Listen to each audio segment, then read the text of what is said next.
এই যে ব্রণ বা একনি, এই যে মেকানিজম বললাম, এছাড়াও আরো কিছু অ্যাসোসিয়েশন রয়েছে কিনা, কি কি অ্যাস্থেটিক প্রসিডিওর রয়েছে এই ব্রণের দাগ অথবা গর্ত সারানোর জন্য?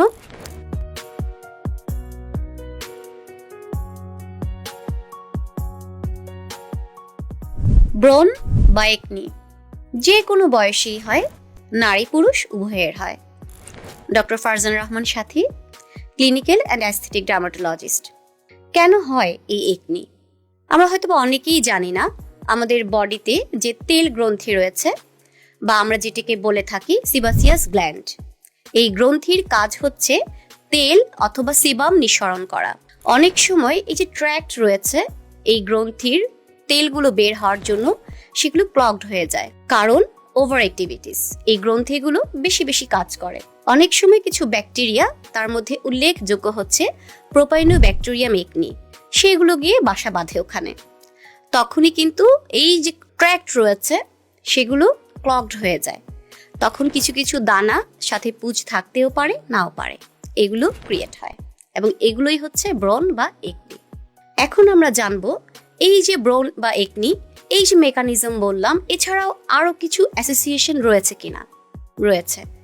অনেকেই দেখবেন হরমোনাল ইমব্যালেন্স ভুগছেন, অনেকেই দেখবেন যে বাইরের খাবারে খুব অভ্যস্ত, জাঙ্ক ফুড খাচ্ছি আমরা, কিন্তু রেগুলার যে খাবারগুলো আসলে খাওয়া উচিত সেগুলো খাচ্ছি না।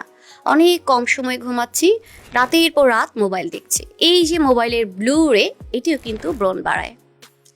তাহলে কি করা যায়? করা যাবে, আমরা বাইরের খাবারগুলো কম খাবো, হেলদি ডায়েটের প্রতি আমরা নজর দিব। আরেকটি ইম্পর্টেন্ট নোটিস করেছি আমরা যে তথ্যটি, সেটি হচ্ছে অনেক ফিমেল পার্সনরা কিন্তু হাত দিয়ে বা নখ দিয়ে মুখে খুঁটান, এর পরবর্তীতে কি হয়, ব্রণে দাগ পড়ে যায়। তার মানে ব্রণ থেকে কিছু কমপ্লিকেশন অ্যারাইজ করে। তার মধ্যে একটি বললাম দাগ অথবা পিগমেন্টেশন, আরেকটি হচ্ছে গর্ত অথবা স্কার।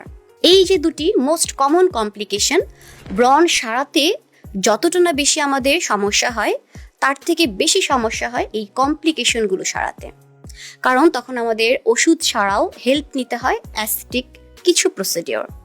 কি কি অ্যাস্থেটিক প্রসিডিওর রয়েছে এই ব্রণের দাগ অথবা গর্ত সারানোর জন্য? কেমিক্যাল পিল রয়েছে, লেজার রয়েছে, মেসোথেরাপি রয়েছে, ইনজেক্টেবল ফর্মে পিআরপি রয়েছে। এর মানে হচ্ছে যখনই ব্রণ শুরু হবে, আপনি তখনই ডার্মাটোলজিস্টের আন্ডারে থাকবেন এবং নখ দিয়ে বা হাত দিয়ে খোটানো যাবে না।